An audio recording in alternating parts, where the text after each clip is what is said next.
दोस्तों, क्या आपकी कुंडली में भी है ग्रहण दोष? तो हो जाइए सावधान, क्योंकि आप तुला राशि के जातकों के लाभेश सूर्य देव को लगने वाला है ग्रहण। क्या होंगे इसके परिणाम?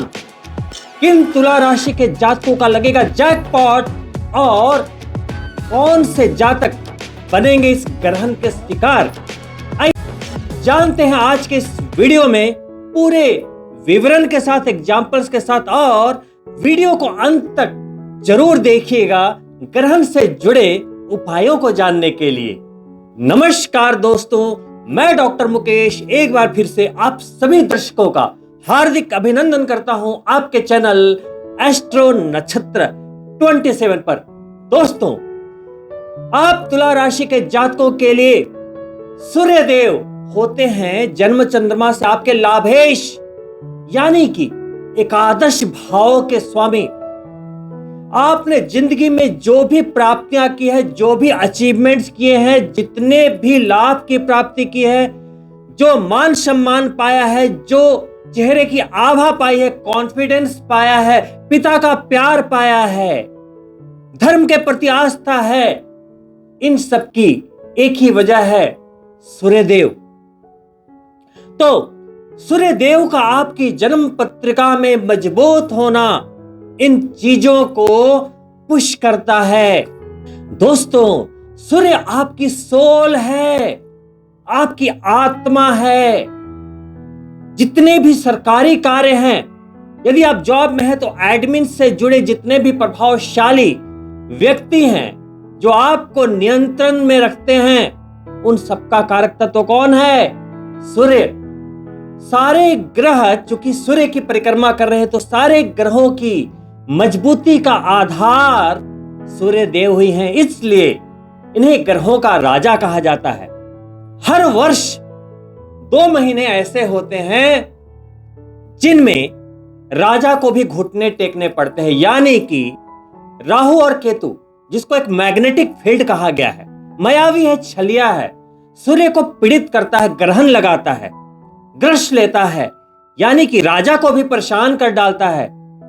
2 महीने एक जब वो राहु के साथ गोचर करते हैं, क्योंकि सूर्य का एक भाव में, एक राशि में 1 महीने का गोचर होता है, तो जब वो राहु के साथ रहेंगे 1 महीने, तो उसके 6 महीने के बाद केतु के साथ रहेंगे। तो इस वीडियो को आज आपके सामने लेकर आने का मेन उद्देश्य यह है कि आने वाले 17 अगस्त को है सिंह संक्रांति, यानी कि आपके लाभेश जन्म चंद्रमा से यदि आप काउंट करेंगे तो सूर्यदेव आपके 11वें भाव के स्वामी हैं, बोले तो लाभेश हैं। आपको सब कुछ देने वाले जो भी आपने इस जिंदगी में पाया है, वो अभी आपके 10वें भाव में गोचर कर रहे हैं। 17 अगस्त को वो आपके लाभ के भाव में ही चले जाएंगे, अपनी राशि सिंह में चले जाएंगे। लेकिन भले ही अपने घर में हैं, लेकिन केतु 18 मई को पहले ही वहां गोचर कर चुका है। पहले से ही केतु आपके एकादश भाव में कब्जा जमाए हुए हैं। भले ही तुला राशि के लिए केतु का एकादश में होना कई प्राप्तियों का संकेत देता है, कई उपलब्धियों का, कई अचीवमेंट का, मान सम्मान का, प्रतिष्ठा का भले ही संकेत देता है, लेकिन तब नहीं जब सूर्यदेव उसके साथ होंगे। ये 1 महीना 17 अगस्त से 17 सितंबर आप सभी तुला राशि के जातकों के लिए बहुत ही सावधानियों से भरा होगा। ये एक काफी रिस्की समय कह सकते हैं आप, क्योंकि लाभेश सूर्यदेव केतु के साथ गोचर करेंगे, ग्रहण में रहेंगे। और चूंकि सूर्य जब लाभ के भाव में जाएंगे, अपनी राशि में जाएंगे, तो जब वो प्रवेश करते हैं तो 1 दिन में 1 डिग्री अमूमन चलते हैं। तो प्रारंभिक डिग्रियों पे और अंतिम डिग्रियों पे सूर्यदेव कमजोर होते हैं, और इस ग्रहण दोष का सबसे नेगेटिव प्रभाव भी तभी पड़ता है जब सूर्यदेव कमजोर होते हैं। तो दोस्तों, कुल मिलाकर चाहे वो धन के मामले हो, प्रमोशन के मामले हो, नौकरी से संबंधित, एडमिनिस्ट्रेशन से संबंधित, सरकार से संबंधित, आपके मान सम्मान से संबंधित, पिता के हेल्थ से संबंधित, ऐसे कोई भी कार्य हो तो वहां आपको इस महीने काफी सावधानियों के साथ चलना है। वीडियो के अंत में मैं उपाय भी बताता हुआ जाऊंगा, लेकिन उन जातकों को ज्यादा सावधान रहना है जिनकी जन्म पत्रिका में भी ग्रहण दोष है। ग्रहण दोष का मतलब है कि आपकी जो लगन पत्रिका है उसमें सूर्य कहीं ना कहीं केतु के साथ या तो राहु के साथ उपस्थित है, बैठे हुए हैं। इसे कहते हैं सूर्य ग्रहण दोष। सूर्य जब पीड़ित होते हैं तो इसे पितृ दोष की भी संज्ञा दी गई है। चूंकि सूर्य का इस ग्रहण दोष में होना आपके पूर्व जन्मों के कर्मों के कुछ नेगेटिव रिजल्ट्स को दिखाता है, प्रारब्ध को दिखाता है, बैकलॉग को दिखाता है। लेकिन दोस्तों, आपको एक बहुत ही महत्वपूर्ण बात समझनी है, बड़े ध्यान से समझिए। कभी कभी आपकी कुंडली में ग्रहण दोष होता है लेकिन वो प्रभावी नहीं होता है। दिख रहा है कि ग्रहण दोष है लेकिन वो आपके ऊपर कोई भी नेगेटिव प्रभाव नहीं डाल रहा। वहीं कभी कभी आपकी कुंडली के जो ग्रहण दोष होते हैं वो काफी ज्यादा नकारात्मक होते हैं। तो पहले मैं आपको एक्सप्लेन करता हूं कि ये ग्रहण दोष कब खराब रिजल्ट्स को देते हैं और कब अच्छे रिजल्ट्स को देते हैं, और इतने अच्छे कि लाइक ए जैकपॉट। तो देखिए, सबसे पहले ग्रहण दोष का मतलब है केतु यानी कि एक मैग्नेटिक फील्ड है, सूर्य की एनर्जी के साथ वो छेड़छाड़ करेगा क्योंकि वो मैग्नेटिक फील्ड है, उस पर ग्रहण लगाने की कोशिश करेगा। तो अब जिन जातकों की जन्म पत्रिका में सूर्य नीच के हैं, कमजोर हैं, या तो पीड़ित हैं, नीच के हैं, कमजोर हैं, या तो पीड़ित हैं, सिंपली कहे तो अगोचरस्थ हैं, आपकी कुंडली में अच्छे नहीं बैठे हैं, तो आपको जब भी गोचर में इस तरह के ग्रहण दोष आएंगे तो नेगेटिव परिणाम प्राप्त होंगे। सूर्य चूंकि पिता के कारक हैं तो पिता के स्वास्थ्य में गंभीर समस्याएं आ सकती है। जब मैं पत्रिकाएं देखता हूं, हजारों हजार पत्रिका देखी होगी ग्रहण दोष की, तो जब मैं पत्रिका देख रहा होता हूं तो अगर 1000 कुंडलियां हैं तो मेरे पत्रिका को एनालिसिस करने के टाइम तक, चाहे वो कोई भी रीजन रहा हो, 900 लोगों के पिता इस दुनिया में नहीं हैं। अगर हैं तो उनकी हेल्थ की कंडीशन काफी खराब है या तो उनसे दूर हैं। यानी कि अगर आपकी कुंडली में सूर्य कमजोर है तो ये ग्रहण दोष बहुत ही नकारात्मक परिणाम देता है, पिता के लिए बहुत ही बुरे परिणामों को लेकर आता है। चूंकि आत्मा का कारक है तो आपके आत्मा को कोई ना कोई ऐसा कष्ट देता है जो कि आप किसी को बता नहीं सकते। आप रोज तिल तिल मरते हैं किसी चीज को पाने के लिए, बहुत जबरदस्त तीव्र इच्छा है आपके अंदर उस चीज को पाने की, लेकिन वो आपको मिल नहीं रही है। जैसे प्यार को पाने की इच्छा, आप किसी से प्यार करते थे, उसने ठुकरा दिया, आप तड़प रहे हैं। संतान प्राप्ति की इच्छा, बहुत कोशिश कर रहे हैं लेकिन संतान की प्राप्ति नहीं हो रही है। मान सम्मान प्राप्ति की इच्छा, सभी का भला करते हैं, बहुत मेहनत करते हैं, लेकिन उस मान सम्मान की प्राप्ति नहीं हो पा रही है जिसके आप अधिकारी हैं। भले ही आप दिल के बहुत अच्छे हैं लेकिन आपको मान सम्मान की प्राप्ति नहीं हो सकती यदि जन्म पत्रिका में सूर्य पीड़ित हो या कमजोर हो। वहीं सरकार की तरफ से बार बार पीड़ा का मिलना, नौकरी में बारंबार समस्याओं का आना, एडमिनिस्ट्रेशन की तरफ से कार्य का अटक जाना, लोन्स के रिजेक्शंस, कोई भी कार्य यदि आप करते हो तो शुरू में तो बनता चला जाता है 99% तक वो चीजें बिल्कुल लाभकारी दिखती है और एन मौके पर वो चीजें नीचे की ओर चली जाती है। आप फेल हो जाते हैं, तो ये सब जो परिणाम हैं वो ग्रहण दोष के नेगेटिव परिणाम हैं। वही शास्त्रानुसार ग्रहण दोष हमारे पूर्व जन्म के दुष्कर्मों के परिणाम को दिखाता है। इस ग्रहण दोष के फलस्वरूप हमारे कार्यों में बार बार बाधा का आना, पारिवारिक जीवन सुखमय ना होना, पति पत्नी में वाद विवाद का होना, या नौकरी में परेशानी, सरकार से कष्ट, शारीरिक व्याधियां, कुछ भी हो। गोल क्या है इस दोष का? कि आपके आत्मा को कष्ट हो। पिता के कारक है तो पिता को कष्ट हो, एडमिनिस्ट्रेशन और सरकार के द्वारा आपको कष्ट हो, और एक ऐसी पीड़ा जो आत्मिक है। तो दोस्तों, ये तो हो गई कि इसके दुष्परिणाम क्या है। लेकिन वहीं यदि आपकी जन्म पत्रिका में सूर्य उच्च के हैं, मेष राशि के, बहुत ही स्वस्थ हैं, मजबूत हैं, 0 से 30 के फिगर में उनकी रश्मियां होती है, उच्च का मतलब है 30 पे, तो देखिए जब केतु या राहु ग्रहण लगा रहे हैं, जैसे अभी इस समय केतु लगाने वाले हैं, तो केतु मैग्नेटिक फील्ड है, कोई भी ग्रह आया तो वो उसी के रूप को ले लेता है। अब मान लेते हैं, मैंने क्या बोला कि जब सूर्य पीड़ित होंगे या कमजोर होंगे तो आपको दुष्परिणाम मिलेंगे। क्यों मिल रहे हैं? क्योंकि सूर्य की फ्रीक्वेंसी 0 पे है, तो 0 को कौन मल्टीप्लाई करेगा।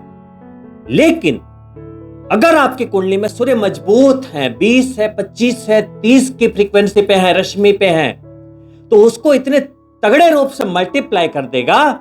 लेकिन टर्म एंड कंडीशन है, मैं बताऊंगा कि आपको, मान लो कि आपका जैकपॉट ही समझ लो, वैसे दुष्कर कार्य भी संभव हैं जो आपने जीवन में नहीं सोचा।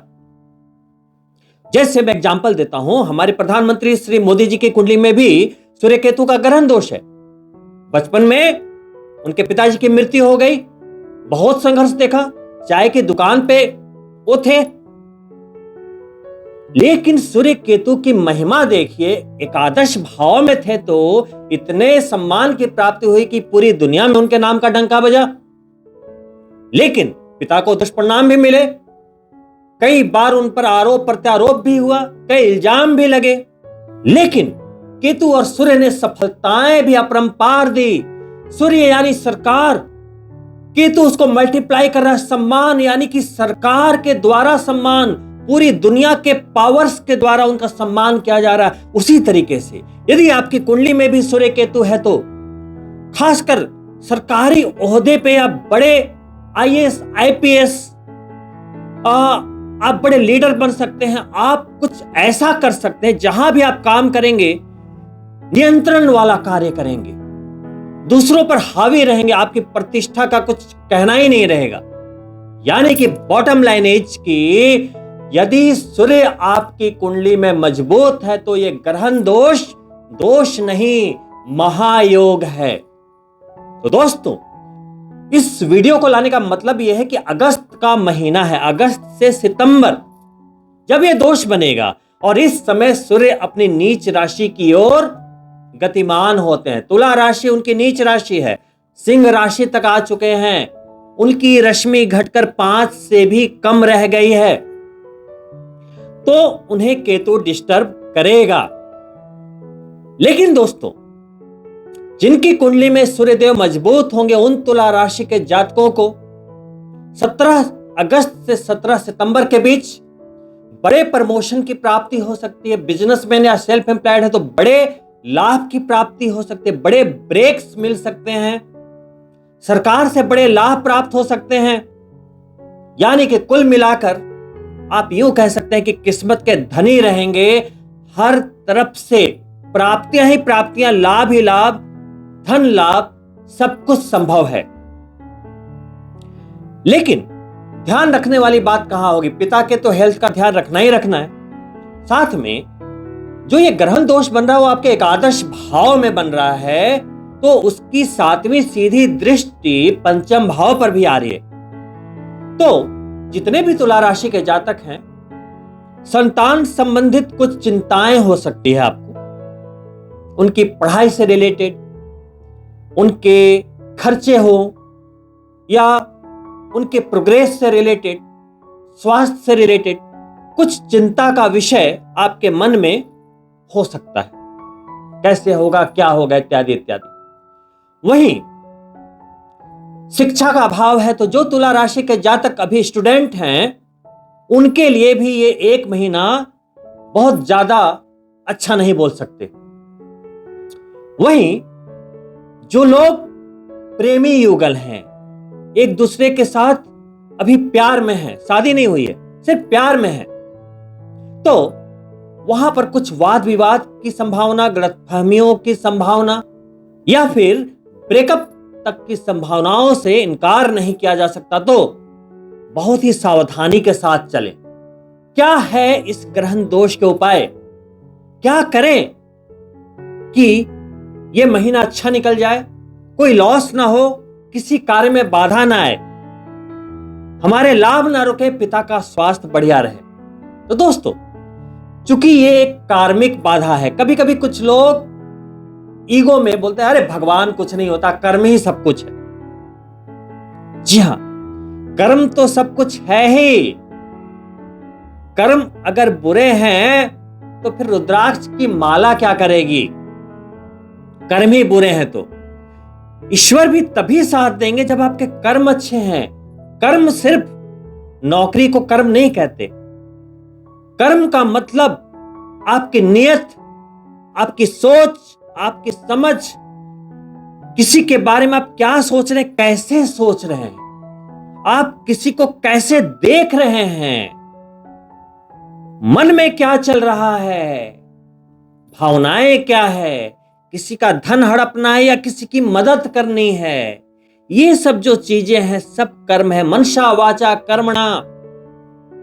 तो ये चूंकि कार्मिक बाधा है, बात अभी शनिदेव की नहीं सूर्य देव की हो रही है, ग्रहण दोष की हो रही है, लेकिन ये एक कार्मिक बाधा है। ये दोष आपका संग्रहित दुर्भाग्य है कहिए तो। जो आपने गलत कर्म किए हैं तो सबसे पहली चीज की ईश्वर के सामने आपको सबमिट करना होगा कि इस आत्मा के द्वारा, पता नहीं कितने शरीर बदले हैं इस आत्मा ने, इस आत्मा के द्वारा कोई भी गलती कभी भी किसी भी जन्म में हुई हो, हमें माफ कीजिए। ग्रेटिट्यूड, आज मैं सांस ले रहा हूं, स्वस्थ हूं, हमारे बच्चे स्वस्थ हैं, वाइफ स्वस्थ है, हम सुखी हैं, धन्यवाद, ग्रेटिट्यूड। कुछ लोग जो ओवर स्मार्ट होते हैं ना, वो बोलते हैं नहीं भगवान तो है ही नहीं। दोस्तों, जब आप फ्लाइट लेते हो ना, तो फ्लाइट में बैठने तक आपका नियंत्रण है आपकी जिंदगी पर। एक बार फ्लाइट टेक ऑफ हो गई ना, तो वो वापस लैंड करेगी या नहीं करेगी, उस समय का नियंत्रण प्रभु पे होता है। आपकी जो सांसें चल रही है ना, अगले मिनट में वो चलेगी कि नहीं चलेगी, इसका नियंत्रण आपके हाथ में नहीं है, वो प्रभु के हाथ में है। आपको 30वें माले पे जाना है, लिफ्ट में चले गए, बटन दबा दिया, लिफ्ट वहां तक पहुंचेगी कि नहीं, ये उनके हाथ में है। सब कुछ यहां से नहीं चलता। दुनिया में हर व्यक्ति समझदार है, हर व्यक्ति अपने घर में शेर है, अपने कार्यस्थल में अपने आप को शेर समझता है। लेकिन इतनी समझदारी होने के बावजूद क्यों नहीं अरबपति बन जाता हर व्यक्ति? क्यों नहीं हर व्यक्ति BMW और ऑडी ही खरीद लेता? क्यों कॉम्प्रोमाइज की जिंदगी होती है फिर? क्यों? यह है प्रभु और आपके कर्मों का नियंत्रण। तो सबसे पहले केतु यानी कि अध्यात्म का सहारा लीजिए, प्रभु के चरणों में झुकिए।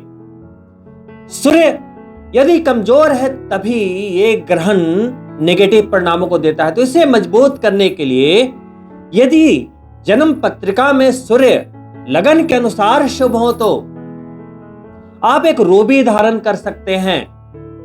रूबी यानी कि माणिक्य रत्न, मोजाम्बिक कंट्री का या तो बर्मा से मंगाया हुआ रूबी कम से कम 7 से 8 कैरेट का सोने में बनवाकर रिंग फिंगर में रविवार के दिन आपको सूर्य के होरा में धारण करना चाहिए। धारण करने के पहले प्राण प्रतिष्ठा अनिवार्य है। एक तो बात यह हो गई, ये शॉर्टकट है कि चलो कुंडली में सूर्य देव शुभ है, रत्न पहन लिया, फ्रीक्वेंसी अप हो गई। रत्न क्या करते हैं, क्यों इतने महंगे होते हैं? क्योंकि वो उसकी फ्रीक्वेंसी को बढ़ा देते हैं। दूसरी बात, मान लो आपकी कुंडली में सूर्यदेव शुभ नहीं है, लेकिन हमें फ्रीक्वेंसी तो बढ़ानी है, या रत्न लेने के पैसे नहीं हैं, तो गायत्री मंत्र ओम भूर्भुवस्सुः तत्सवितुर्वरेण्यं भर्गो देवस्य धीमहि धियो यो नः प्रचोदयात्, लेकिन 1 बार, 10 बार, 24 बार, 51 बार ऐसे बोलने से काम बिल्कुल नहीं चलेगा। कितनी माला करनी है? कम से कम 5 माला प्रतिदिन सुबह के समय। जिनकी कुंडली में ग्रहण दोष है, पीड़ा है, उन्हें 11 माला के नीचे काम नहीं चलेगा। आप बोलेंगे ये तो बहुत ज्यादा है। बिल्कुल ज्यादा नहीं है, इससे नीचे काम नहीं चलेगा। करेंगे तो लाभ की प्राप्ति होगी, नहीं करेंगे तो केतु जो ग्रहण लगा रहा है उसके दुष्परिणाम आपको भुगतने होंगे, किसी न किसी लॉस के रूप में, किसी न किसी डिले के रूप में, किसी न किसी अवरोध के रूप में। दोबारा बता दूं, 5 माला प्रतिदिन गायत्री मंत्र उन लोगों के लिए जिनकी कुंडली में सूर्यदेव ठीक हैं, और 11 माला उन लोगों को करना होगा जिनकी कुंडली में सूर्यदेव पीड़ित हैं या नीच के हैं। ठीक उसी तरह से आदित्य हृदय स्तोत्र प्रतिदिन करना है जिनकी कुंडली में ग्रहण दोष है, और जिनकी कुंडली में ग्रहण दोष नहीं है, रविवार कंपलसरी है, प्रतिदिन करते हैं तो बहुत ही अच्छी बात है। हिंदी महीने की षष्ठी और सप्तमी तिथि को विशेष सूर्य पूजा के लिए बहुत ही अच्छी तिथि होती है, जिसमें बिहार और उत्तर प्रदेश में छठ पूजा होती है। षष्ठी के दिन शाम में डूबते हुए सूर्य को अर्घ दी जाती है, और सप्तमी के दिन मॉर्निंग में उगते हुए सूर्य को अर्घ दी जाती है। यानी कि हर महीने की हिंदी तारीख से षष्ठी और सप्तमी तिथि को सूर्य के निमित्त विशेष पूजा आराधना भी कर सकते हैं।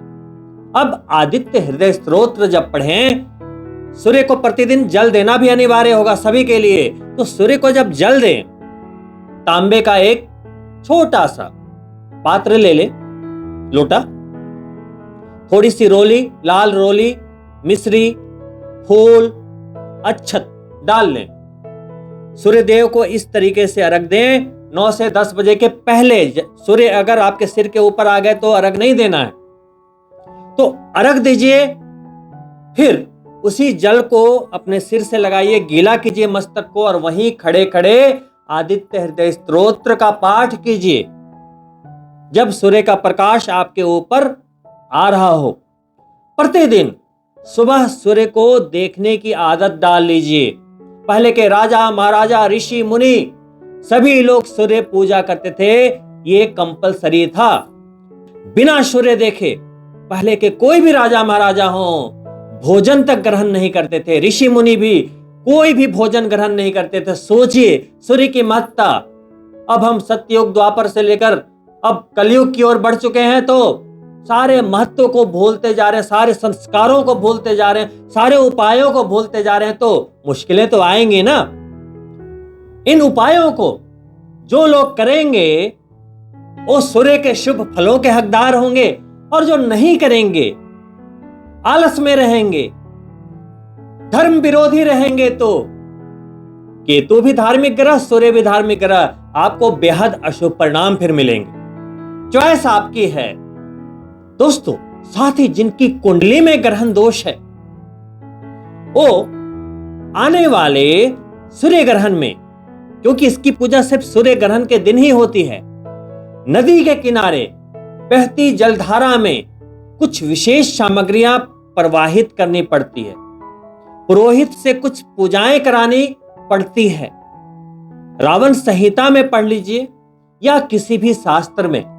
ग्रहण दोष के उपाय ग्रहण काल में या सूतक काल में ही संभव है। यदि आपकी कुंडली में भी ग्रहण दोष है तो आप मेरी वेबसाइट www.astronakshatra27.com पर जाएं।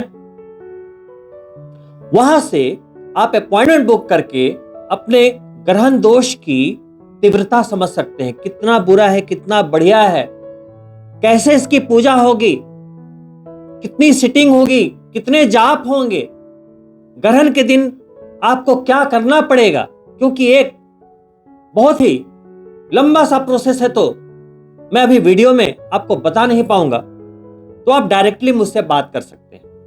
दोस्तों, साथ ही अन्य उपायों में पिता की बहुत ही इज्जत करें, वाद विवाद ना करें, पिता का अपमान ना करें, उनकी सेवा करें, यह भी ग्रहण दोष के उपाय हैं। गुरु का सम्मान करें, कोई वाद विवाद ना करें, तीर्थ यात्राएं करें और प्रभु की शरण में रहें। तो दोस्तों, इन्हीं शुभकामनाओं के साथ कि ये ग्रहण दोष आपको बहुत कुछ दे जाए और आप उपायों के साथ चलते हुए इस ग्रहण दोष के दुष्परिणामों को दूर रखें अपने आप से और इसके शुभ फलों को प्राप्त कर लें। जैसे मैंने बोला ना, ये सिर्फ ग्रहण दोष ही नहीं, एक महायोग भी है, एक जैकपॉट के समान महायोग। लाभ के भाव में शास्त्रों की बात करें तो सूर्य का गोचर 3, 6, 10, 11 भावों में अच्छे बोले गए हैं। 11वें भाव में गोचर है, श्व राशि का गोचर है। गोचर तो बहुत ही बढ़िया था, लेकिन इस बार केतु के चक्कर में आ गए सूर्यदेव, ग्रहण दोष में पड़ गए। लेकिन यदि आपने दिमाग चलाया, सही समय पे ईश्वर की शरण में गए, गायत्री मंत्र किए, आदित्य हृदय स्तोत्र का जाप किया, सूर्य उपासना में लगे रहे, नियत से, कर्म से, वचन से पवित्र रहे, तो कोई आपका बाल भी बांका नहीं कर सकता। और दोस्तों, अंत में आपसे अनुरोध है कि यदि आपको ये वीडियो यूजफुल लगा हो, पसंद आया हो, तो लाइक जरूर करें और अपने मित्रों के लिए शेयर अवश्य कर दें ताकि वो भी लाभान्वित हो। साथ ही यदि आप मेरे चैनल को पहली बार देख रहे हैं तो सब्सक्राइब करना ना भूलें। साथ ही बेल बटन भी ऑन कर लें ताकि आने वाले वीडियो के नोटिफिकेशन आपको प्राप्त हो। और दोस्तों, जैसे ही आप लाइक करेंगे, नीचे एक हाइप का बटन दिखाई देगा जिसमें वीडियो को कुछ पॉइंट मिलेंगे, तो हाइप का बटन जरूर दबाएं ताकि YouTube इस वीडियो को अन्य लोगों तक पहुंचाने का कार्य करे और वो भी लाभान्वित हो। आपके छोटे से सहयोग से पता नहीं किसकी जिंदगी बदल जाए। बहुत ही जल्द मिलता हूं दूसरे वीडियो में, तब तक के लिए नमस्कार मित्रों।